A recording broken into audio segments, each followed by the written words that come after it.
Subscribe कीजिए the perfect classes channel को और बेल आइकन को दबाइए लेटेस्ट वीडियो सबसे पहले देखने के लिए। द परफेक्ट क्लासेस में आप सभी का स्वागत है। शिक्षा निदेशालय राष्ट्रीय राजधानी क्षेत्र दिल्ली की वर्कशीट नंबर 27 डिस्कस कर रहे हैं बच्चों।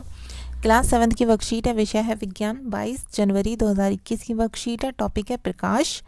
प्रकाश का परावर्तन, इसके बारे में हम पढ़ेंगे। अभी तक हमने जाना है कि प्रकाश सीधी रेखा में गमन करता है क्योंकि यह एक मुड़े हुए पाइप से गुजर नहीं सकता है, परंतु जब प्रकाश एक पॉलिश किए हुए चमकदार सतह पर गिरता है तब क्या होगा। जब प्रकाश एक चमकदार सतह पर गिरता है तो उसके गमन की दिशा बदल जाती है। उदाहरण के लिए स्टेनलेस स्टील की चमकदार प्लेट, स्टील की चमकदार चम्मच या पानी की सतह भी प्रकाश की दिशा को बदल सकती है। ये सभी दर्पण की तरह व्यवहार करते हैं। वस्तुएं तभी दिखाई देती हैं जब प्रकाश उनसे परावर्तित होकर हमारी आंखों तक पहुंचता है। समतल दर्पण से प्रतिबिंब का निर्माण। आइए एक गतिविधि के साथ सीखते हैं। समतल दर्पण के सामने एक जलती हुई मोमबत्ती रखिए। मोमबत्ती की लौ को दर्पण में देखने का प्रयत्न कीजिए। ऐसा प्रतीत होता है जैसे कि इसी प्रकार की एक मोमबत्ती दर्पण के पीछे रखी है। जो मोमबत्ती दर्पण के पीछे रखी प्रतीत होती है दर्पण द्वारा निर्मित मोमबत्ती का प्रतिबिंब है। अब मोमबत्ती के दर्पण के सामने अलग अलग स्थिति में रखिए। प्रत्येक अवस्था में प्रतिबिंब को देखिए। दर्पण मीन्स शीशा होता है बच्चों, जो मिरर होता है, ठीक है। दर्पण देखिए, कोई भी पॉलिश किया हुआ अथवा चमकदार पृष्ठ सतह दर्पण की भांति कार्य कर सकता है। प्रकाश का परिवर्तन क्या है? दर्पण द्वारा प्रकाश की दिशा के परिवर्तन को प्रकाश का परावर्तन कहते हैं।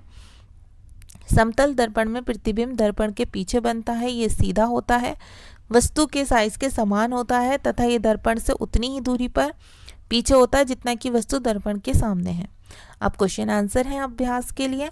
क्वेश्चन नंबर 1 है, दैनिक उपयोग की चीज़ों के 3 उदाहरण लिखिए जो दर्पण की तरह काम करते हैं। तो वर्कशीट में ही दिया हुआ है, आप यहाँ से लिखेंगे। उदाहरण के लिए यहीं से आप आंसर नंबर 1 लिखेंगे। स्टेनलेस स्टील की चमकदार प्लेट, स्टील की चमकदार चम्मच या पानी की सतह भी प्रकाश की दिशा को बदल सकती है। ये सभी दर्पण की तरह कार्य करते हैं, ये दर्पण की तरह व्यवहार करते हैं। कुछ भी लिख सकते हैं आप दोनों में से। कार्य करते हैं या व्यवहार करते हैं, एक ही बात है, ठीक है। अब क्वेश्चन 2 है, प्रकाश के परावर्तन से आप क्या समझते हैं? तो इसका आंसर आप यहाँ से लिख लेंगे। हेडिंग डालेंगे पहले प्रकाश का परावर्तन, फिर लिखेंगे दर्पण द्वारा प्रकाश की दिशा के परिवर्तन को प्रकाश का परावर्तन कहते हैं। अब क्वेश्चन नंबर 3 है, समतल दर्पण द्वारा निर्मित प्रतिबिंब के 4 गुण लिखिए। तो इसका आंसर आप यहाँ से लिखेंगे। समतल दर्पण में प्रतिबिंब दर्पण के पीछे बनता है, यह सीधा होता है, ठीक है। तीसरा गुण है, वस्तु के साइज के समान होता है। चौथा गुण है, तथा यह दर्पण से उतनी ही दूरी पर पीछे होता है जितना कि वस्तु दर्पण के सामने है। 4 गुण हो गए बच्चों। पॉइंट में लिखना चाहें पॉइंट में, अदरवाइज ऐसे भी लिख सकते हैं आप लोग। क्वेश्चन नंबर 4 है, वस्तुएं हमें कैसे दिखाई देती हैं? तो इसका आंसर भी छोटा सा है, आप यहाँ से लिख देंगे।